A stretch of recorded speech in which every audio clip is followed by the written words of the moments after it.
Growing up, my parents were both deaf, so it just made everything a little bit more difficult than usual. But my mom, as soon as she had my sister, told me and told everyone else that she loved my sister and that I was my dad's. That she didn't want me, that I belonged to my dad. But the problem with that was my dad worked and was never home, and when he was home, he was watching TV and was too busy for me. And the only love that I got from him was the wrath that he would take out and his frustration and everything else. And then as I got into middle school, I never really fit in. I didn't really have friends. I wasn't cool enough for everybody else. And as I got older, things continued to happen. I was molested. And then we had parks. And we had parks, and they told, when I was younger, I planned for my future and how everything would be different. I put in my order, I put everything, you just draw it out, how everything's just gonna be perfect. And that we had parks and everything was perfect. Until I walked into that doctor's office that day and they told me that he had arthrogryposis. I did what they told me not to. I looked it up.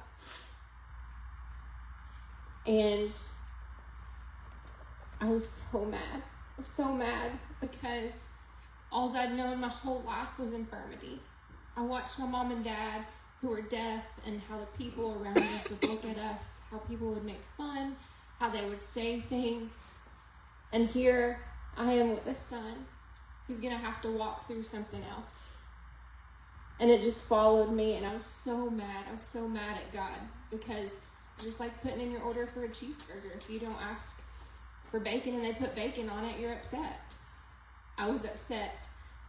But it was in that process of walking through that led me and Michael to Craig and Tina's office and begin this process in our life that has forever changed us. And in that office, Tina Green read my mail. And she said, "I see a rocking chair, and you're sitting in this rocking chair." She had no idea. She had no idea. I hadn't told her anything about me as a child and how abusive my mom and dad was and the things that I went to. But this rocking chair was a rocking chair that my grandpa had made for me. My grandpa who thought that I hung the moon and who died when I was 2, and all I ever knew was just what people told me. But he made this chair for me, and I would go and sit in this chair in my bedroom to hide and to rock. And she told me to ask God where he was in this situation. And when I asked God where he was in this, I could see him behind me in that rocking chair, but it was like he was holding me and he was rocking me. But I was in my rocking chair. So no, I don't know what you've been through.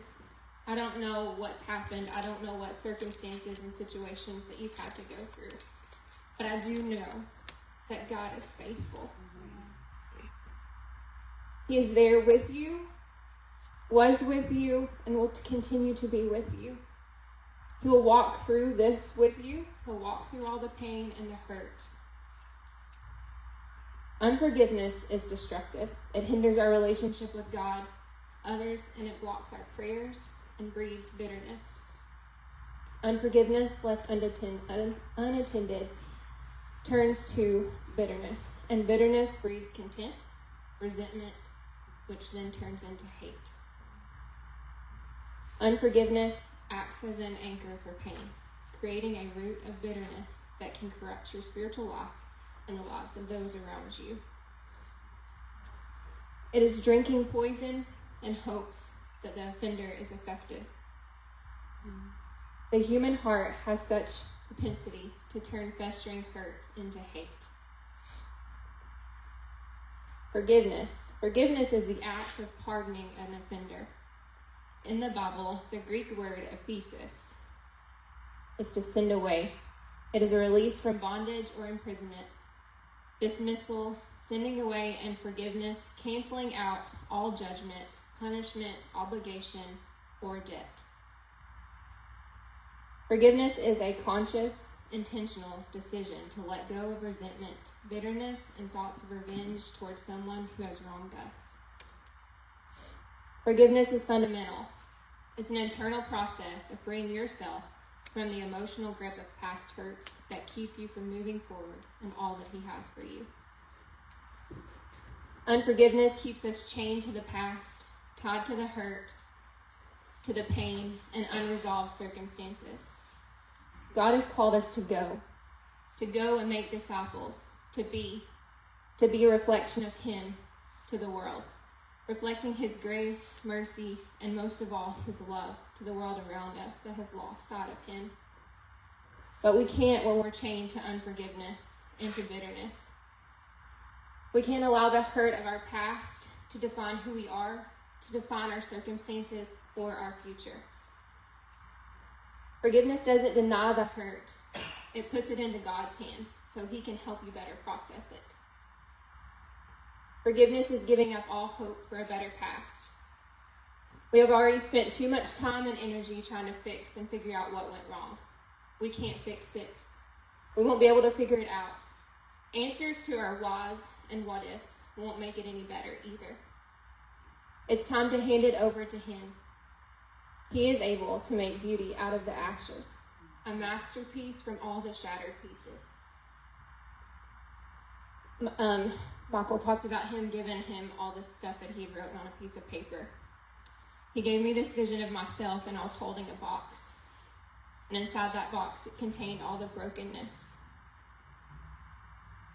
And so he opened up the box and looked at each piece of paper and all the broken pieces. And he began forming it into something. And then he handed it back to me, and it was a sword. And I heard him say, he has trained my hands for battle. Be strong and courageous. Forgiveness is a choice, but it's not optional. It's a spiritual discipline that's essential. Jesus taught us this as he was teaching the disciples how to pray in Matthew, starting in chapter 6, starting at verse 9. Our Father, who art in heaven, hallowed be thy name. Your kingdom come, and your will be done, on earth as it is in heaven. Give us today our daily bread, and forgive our trespasses as we forgive those who trespass against us. And lead us not into temptation, but deliver us from the evil one. We often overlook the latter part. Forgive as we forgive those who have hurt us, those who have wronged us. Healing is an ongoing process and often takes time. Just like a butterfly, it goes through a process to become a butterfly. We all long to be butterflies, but we have to start as a caterpillar. And then we have to wait in a chrysalis.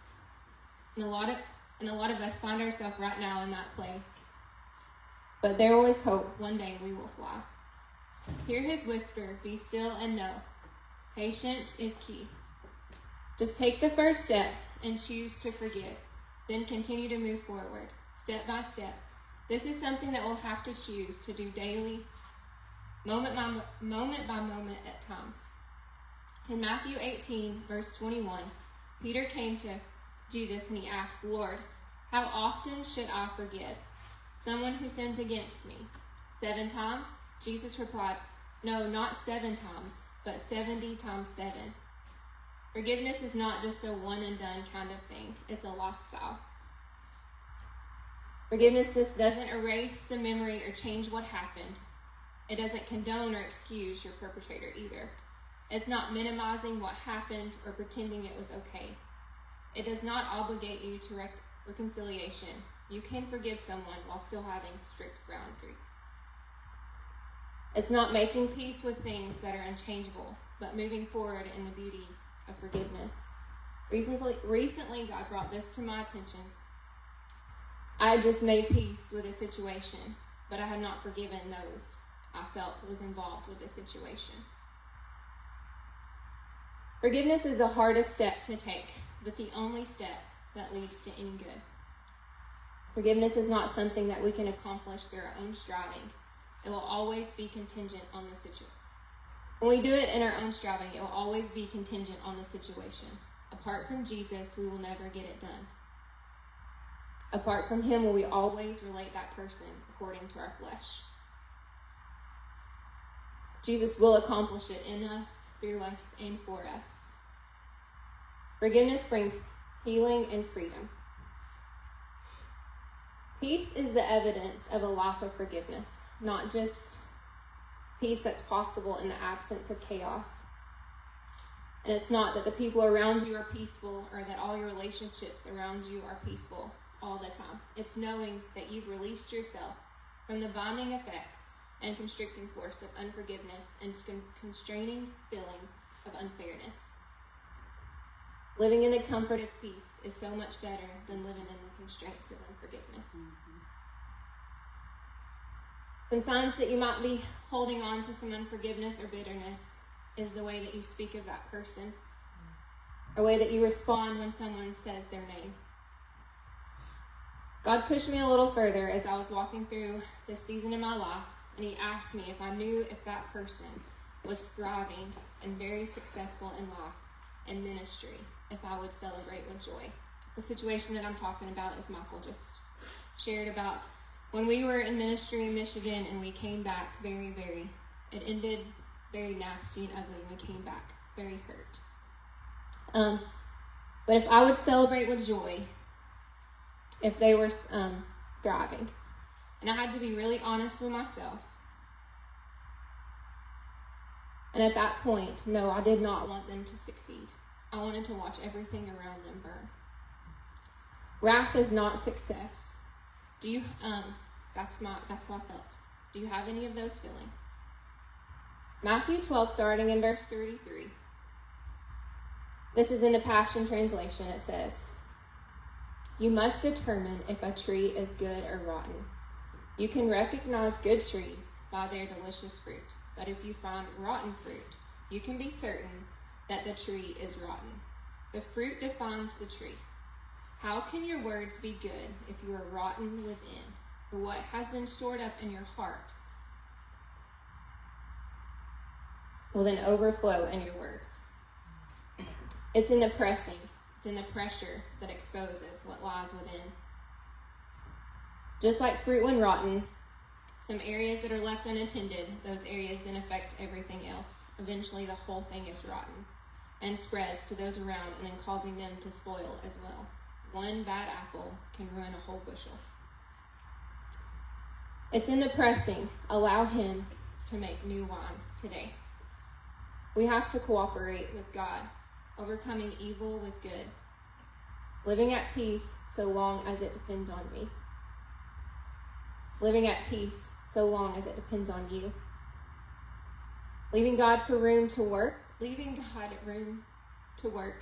praying for the mercy of God, seeking the face of God, knowing the goodness of God, living in the presence of God, and that we're able to see the beauty of God. So how do we deal with our unforgiveness? First, we have to acknowledge the pain, to allow yourself to feel the hurt and anger and all the other emotions tied to the situation. Skipping over the pain, stuffing it, hiding it, or avoiding it altogether just stalls the process. We must fully acknowledge what actually happened, how it made us feel, and how we were affected, and how it changed us and our circumstances. Then decide to forgive. We must make the decision to stop letting offense dictate us any longer. And we must repent and give our emotions, all the anger, the hurt, bitterness and unforgiveness, the resentment and rejection, to Jesus. As we give him all the emotions, we then confess all our feelings. Then we must shift our perspective. With a heavenly view through the lens of grace, we're able to see things differently. When we look through brokenness, we see shattered hope, shattered circumstances, and a shattered future. he gives me all these little silly visions all the time. And I just saw this little kid, and they had just gotten kind of bullied and beat up. And in that, their little glasses was broken, and they were trying to look through the glasses. And then he said, when we look through the lens of grace, we see hope. We are able to see things the way Jesus does. And the same love and mercy that flowed from Jesus' side as he hung on the cross then can flow through us as we lean in and receive that loving mercy that flows for him, then flows through us, and then we allow it to flow freely to others. Forgiveness is a complicated grace that uncomplicates our hurt and brokenness and helps us see beautiful again. A new perspective gives us a sense of revival and assurance of survival in our hearts and mind. Don't give up, don't give in, and don't get lost along the way. Persevere by pressing in and finally letting go of the proof. Invite the Father in and allow him to look through all of this with you. And allow him to speak truth about the person and about the situation. Adding truth to our perspective makes the unchangeable forgivable. These are truths that we don't just simply read through, but we sit with and we sit in until we dare to walk in it, to live it out, and one day declare it truth we have decided to own. You deserve to stop suffering because of what others have done to you. So make today the day to start letting go of all the frustrations and resentment. Just pour it all out. Open the files and examine the proof. Not just to use it against others, but to see it in the light of God's truth. Let him reveal what you need to learn from this and move forward. But don't weaponize your pain. Your pain is not a treasure or a souvenir, proving all that you have traveled through. It's not your weapon of justice, it's just debris. It's not protecting you. You can't control how others act or react, but you can control how you act or react. We have to give Holy Spirit permission to heal our hearts and mind and begin doing our part to being set free from the bondage of our past and unforgiveness. Brothers and sisters, this is the Father's cry today. Begin again. Begin again.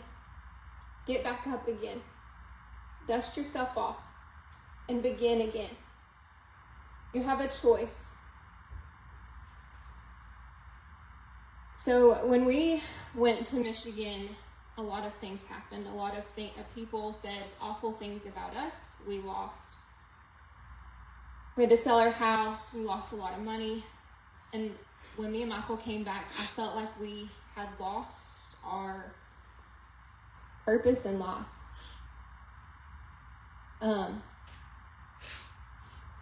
And I was writing out and I was praying about this with God, and I just saw myself as this warrior that was coming back from battle.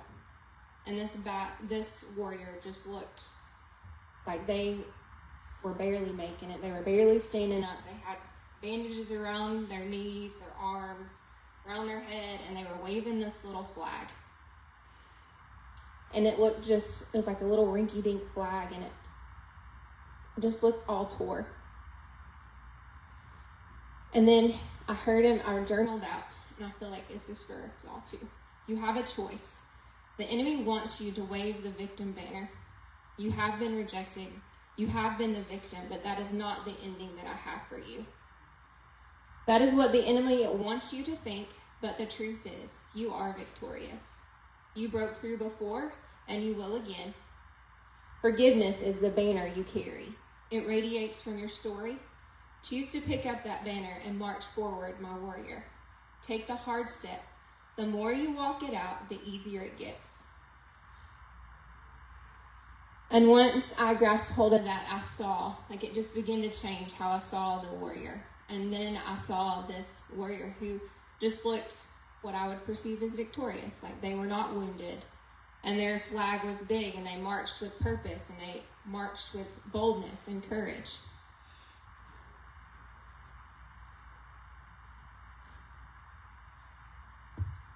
It's the true love of the Father flowing through us that enables us to forgive and deal with the pain and hurt. Colossians chapter 3, starting in verse 12, says, since God chose you to be a holy people, he loves you, you must clothe yourself with tender-hearted mercy, kindness, humility, gentleness, and patience. Make allowance for each other's faults and forgive anyone who offends you. Remember the Lord forgave you, so you must forgive others. Above all else, clothe yourself with love, which binds us all together in perfect harmony. We have to do it God's way. Forgiveness allows God's freedom to flow in and through us. Some areas that may need forgiveness as our own sins. We have to forgive others, ourselves, God. And that one was really hard for me because the little church girl in me says, we can't be mad at God. He's perfect. He's the good Father. That's what you sing at church on Sunday. How could you be mad at him? But he is big enough, and he already knows. So just tell him, how you're disappointed in him.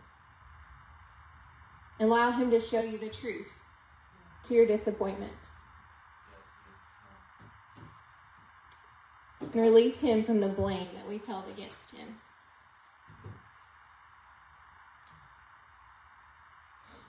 For our ministry time, I want us to ask the Lord who we need to forgive.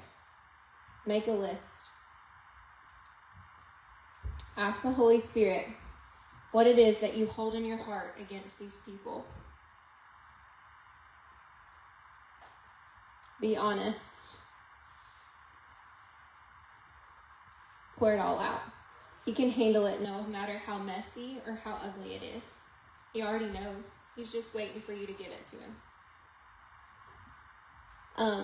Me and Michael have been doing these mission trips, and Michael shared about his purple flower.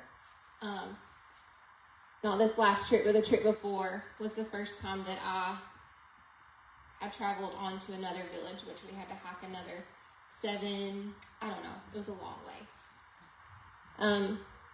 up the mountain, and I was just terrified. They said there wasn't going to be any water, and just I was in my mind, just was ready to quit. But God told me to persevere. And once we got to the top of the mountain, the ladies there had me a bouquet of purple flowers. God knows. And he's ready to redeem and to restore you. And he's ready for you to move forward.